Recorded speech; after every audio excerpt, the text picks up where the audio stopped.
You know how everyone's giving you these crazy Instagram ideas these days to get more likes, followers, and whatnot? But I want you to ask this question to yourself.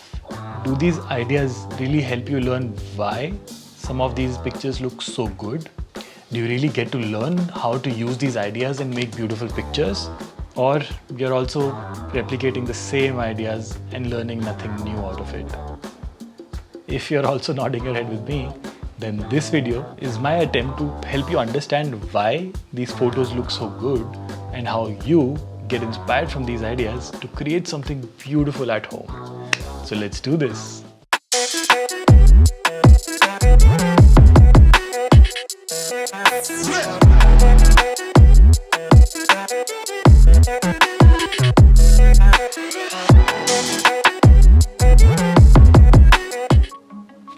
In this video, I'm going to give you 5 tips that will help you guide in the right direction of taking better pictures. So, tip number 1, understand your subject and the perspective. आपने बहुत बार सुना होगा कि change your perspective, उससे photo बहुत अच्छी आएगी. But क्या हर बार perspective change करने से फोटो अच्छी आएगी? Well, not always. तो इसको ऐसे समझते हैं. अब imagine करिए कि हम एक बीच पे हैं. मस्त समुद्र की लहरें हैं, कुछ लोग बीच पे चल रहे हैं सैंड पे. तो बहुत बेसिक सा सिनेरियो है और मैंने यहाँ पे ड्रोन उड़ा दिया. तो ये शॉट कुछ ऐसा दिखेगा. Interesting perspective, right? लेकिन अब इसी शॉट में मैं ड्रोन को और ऊपर ले जाता हूँ. अब इमेजिन मैं ड्रोन को इतना ऊपर ले गया कि ये सैंड, लोग सब ऑलमोस्ट गायब ही हो गए और सिर्फ ब्लू समुंदर रह गया देखने के लिए as a big piece on the photo. अब आपको क्लियरली दिख रहा है कि पर्सपेक्टिव चेंज तो मैंने किया बट वो शॉट बेटर नहीं हुआ. सो यहाँ से हमने क्या सीखा कि पर्सपेक्टिव चेंज करना बहुत अच्छी बात है, well done. But perspective change एक रिलेटेबल चीज़ है. पर्सपेक्टिव आपके सब्जेक्ट से रिलेटेबल होता है. पहले शॉट में जो आपने देखा उसमें सब्जेक्ट वो ह्यूमंस थे जो चल रहे हैं सैंड पे. उनकी वजह से और जो वेव्स आ रही हैं वो बहुत अलग इम्पैक्ट दे रही है. बट सेकेंड शॉट में देयर इज नो सब्जेक्ट गायब हो चुका है. तो यहाँ पे आपने जो पर्सपेक्टिव चेंज किया that is not making the picture better. So this means सबसे पहले we have to think of our subject and then change the perspective with respect to subject. So अब कॉन्सेप्ट तो क्लियर हो गया है. इसको अपने टॉपिक से रिलेट करते हैं जो है बेटर फोटोज एट होम. चलिए घर पे कैसे इसके साथ हम बेटर फोटोज ले सकते हैं ये देखते हैं. नाउ लेट्स से मेरा सब्जेक्ट इज दिस किंग. ये चेस का किंग है जो भाई साहब काफ़ी मस्त ट्रैवल कर रहे हैं आजकल. वेल, अगर ये रेफरेंस नहीं समझ आया तो किंग की ट्रैवल की कहानियाँ सुनने के लिए मेरा पिछला वीडियो ज़रूर देखिए जिसका लिंक यहाँ ऊपर कार्ड में है. Now the best perspective to shoot products is to get at the eye level of your subject and the subject in this case is our king. So getting down at the eye level of your subject, उससे क्या होगा? It will change the perspective of the shot with respect to your subject जिसकी हम अभी बात कर रहे थे. So this will create the impact कि अगर मैं नॉर्मली शॉट यहाँ ऊपर से लूँ it will be just a normal shot. लेकिन अगर मैं अपने सब्जेक्ट के आई लेवल पे चला गया which is the king, it will change the whole impact. See, isn't that easy? बस पर्सपेक्टिव को सब्जेक्ट के रिस्पेक्ट में देखना है और एक अच्छे एंगल से फ़ोटो खींचनी है. सिंपल. अब tip number 2, add depth to your images.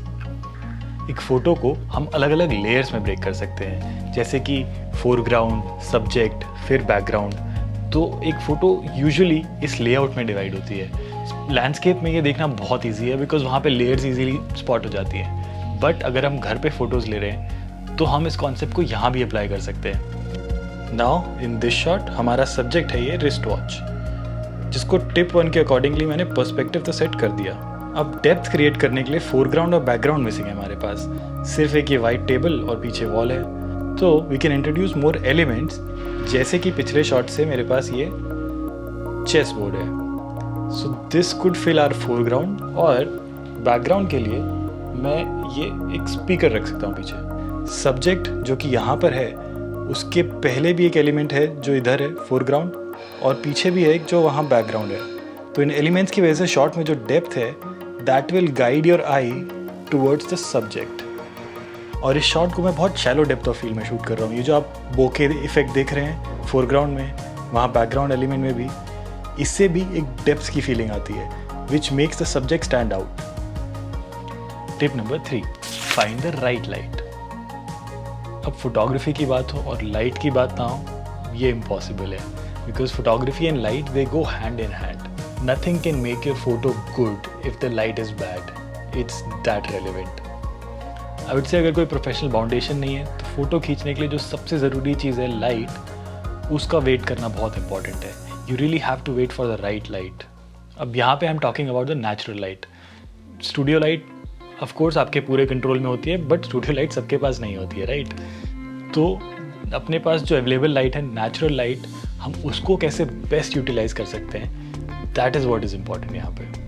यहाँ पे आप देख सकते हैं क्लियरली हमारा सब्जेक्ट जो कि एक मग है, इतने डार्क एनवायरनमेंट में है कि इसकी डिटेल्स कैप्चर करना ऑलमोस्ट इम्पॉसिबल है। अब अगर मैं कैमरा एंगल चेंज भी कर रहा हूँ, कहीं से भी मुझे इसकी डिटेल्स क्लियरली नहीं मिल रही हैं, बिकॉज लाइट लिटरली बहुत बुरी है इस वक्त। सो इन केसेस लाइक दीज सबसे बेटर सोल्यूशन है कि आप अपने सब्जेक्ट को उठा के एक अच्छे लाइट सोर्स के पास ले आएँ, जैसे कि यहाँ पे मैं इसे अपने बालकनी के पास ले आऊँ। तो नाउ मेरे पास नेचुरल लाइट है जिससे मैं डिटेल्स कैप्चर कर सकता हूँ, and I will get a better shot. So that's how I can compensate bad lighting with good natural light and still manage to get good shots at home. Tip number 4, choose contrasting colors to make your subject pop. Colors का भी photography में बहुत important role है. It makes your subject stand out from the rest of the environment. So color theory is a huge vast subject. I would suggest आप उस पर भी research करना शुरू करिए, उसके बारे में भी पढ़ना शुरू करिए। बट फॉर दिस वीडियो हम एक बहुत सिंपल बेसिक सा कॉन्सेप्ट लेके चलेंगे which is about contrasting colours. Colours ऐसी भी चीज़ है जिसके साथ बहुत एक्सपेरिमेंट कर सकते हैं, तो आई वुड सजेस्ट आप ट्राई करिए अलग अलग कलर्स के साथ, अपने सब्जेक्ट को अलग अलग कलर्स देने की कोशिश करिए, उससे बहुत इम्पैक्ट चेंज होता है फ़ोटो का। तो इस शॉट को हम ऐसे समझते हैं, जो मेरा फ्रेम है वो ये वाइट टेबल टॉप है और बाकी एलिमेंट्स इस फ्रेम में एक सिमिलर कलर पैलेट के हैं, लेट्स से जैसे डार्क ब्लैक एलिमेंट्स। सो कुछ पर्टिकुलर कलर नहीं है यहाँ पे एलिमेंट्स में, बट अगर इन्हीं एलिमेंट्स के साथ मेरे सब्जेक्ट में कुछ कलर ऐड हो जाए, so that will shine out so well. So just look at the frame and you know कि कलर कॉन्ट्रास्ट कितना क्लियरली शाइन हो रहा है, राइट? अब यही अगर मैं इस ऑरेंज कलर को रिप्लेस करके एक ब्लैक कलर की हार्डनेस रखता हूँ, सो अब ये शॉट बहुत फीका हो गया है, बिकॉज कलर कॉन्ट्रास्ट नहीं है। सारे के सारे elements they are all black in tone. तो आइडियली मेरे लिए सब्जेक्ट ही मिसिंग है। इस शॉट को देख के आई कांट गेस कि इनमें से सब्जेक्ट कौन सा है। That is why colour contrast काफ़ी इंपॉर्टेंट चीज़ है हमारी फ़ोटोज़ में। It makes your subject stand out from the crowd and make it pop. It always fascinates me कि एक कलर चेंज करने से पूरी फ़ोटो की फील चेंज हो सकती है। सो आई वुड रिकमेंड कि आप अपने सब्जेक्ट के साथ अलग अलग कलर्स को यूज़ करके देखिए। See how your subject is standing out with different kinds of colours, and then you'll know अपने आप कि ये कलर्स क्या रोल प्ले कर रहे हैं हमारी फ़ोटोज़ में। Tip number 5, fill your frame. अभी सुनने में काफ़ी आसान लगता है और प्रैक्टिस में भी मुश्किल नहीं है, बट थोड़ा टाइम लगता है अपने दिमाग को सेट करने के लिए कि क्या चीज़ें ज़रूरी है फ्रेम में और क्या ज़रूरी नहीं है। यहाँ पे इंपॉर्टेंट पॉइंट है कि क्या ज़रूरी नहीं है। सो आप कंपोज वैसे ही करेंगे, फोरग्राउंड, सब्जेक्ट, बैकग्राउंड। अब कंपोज करने के बाद यू विल सी कि कैमरा में जो एलिमेंट्स दिख रहे हैं, मे बी बैकग्राउंड में अगर स्काई सिर्फ ब्लू है और कुछ काम की चीज़ नहीं है तो मैं उसको हटा सकता हूँ। फ्रेम को उस हिसाब से सेट करना है कि कोई भी एलिमेंट ऐसा ना हो जिसकी ज़रूरत ना हो। इसको हम 2 तरह से कर सकते हैं। पहला ये, go closer to your subject. आप सब्जेक्ट के इतना पास जाइए कि आपके फ्रेम में कुछ एक्स्ट्रा एलिमेंट्स ना बचें और फिर सब्जेक्ट पे सारा फोकस जाएगा। अब going closer to the subject, या तो मैं लेंस को जूम करके करूँगा या फिर फिजिकली सब्जेक्ट के पास जाऊँगा। अब मैंने फ्रेम को ऐसे फिल क्यों किया, तो वापस चलते हैं अपने वाइड फ्रेम में, और यहाँ पे जो एलिमेंट्स हैं पीछे बैकग्राउंड में, आई रियली फील कि एक तो ये अच्छे से प्लेस नहीं है और इस वक्त मेरा फोकस सिर्फ और सिर्फ मेन सब्जेक्ट पे है। तो मैं बाकी चीज़ों को लिटरली फ्रेम से हटा सकता हूँ और जूम करके अपने सब्जेक्ट के पास जा सकता हूँ। Now I can see the subject very clearly and आसपास कोई डिस्ट्रैक्शंस भी नहीं है। और दूसरा ये कि फिल द फ्रेम, मतलब लिटरली आपके फ्रेम में सब्जेक्ट के अलावा एक्स्ट्रा स्पेस बहुत है, तो उसको अलग अलग एलिमेंट से फिल कर दीजिए। जैसे कि आपने टॉप डाउन शॉट्स में देखा होगा बहुत बार कि हम अलग अलग एलिमेंट्स रखते हैं फ्रेम के साइड में, और सब्जेक्ट हमारा यूजुअली सेंटर में और कहीं पे ऐसी जगह पे होता है जहाँ फोकस होता है। सो वहाँ पे फ्रेम को फिल किया गया है विद डिफरेंट एलिमेंट्स जो साथ में जा रहे हैं। Now in this case, rather than zooming in to the subject, मैं ये जो एम्प्टी फ्रेम है, इस फ्रेम को फिल करूँगा कुछ रेलेवेंट चीज़ों के साथ। सो इस तरीके से फ्रेम को फिल करने से मेरी एम्प्टी स्पेसेस फिल हो गई, plus I am also telling you a relevant story कि सन ग्लासेस को मैं किन सिचुएशन में यूज़ करूँगा।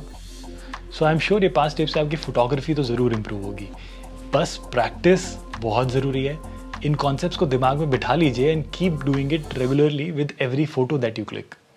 So that is how you can work on your own ideas or take inspiration from others to make better photos, to learn photography better, rather than just copying their ideas and doing the same stuff that everyone is doing. It doesn't really help. So I hope आज कुछ और नया सीखने को मिला होगा आपको.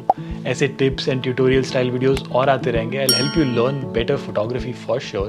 If you want to learn something specific, नीचे comments में mention करिए. I would love to make videos on those topics too. And with that said, मिलते हैं अगले वीडियो में. Till then, have fun, stay safe, stay healthy, and this is me, your host and host, signing off.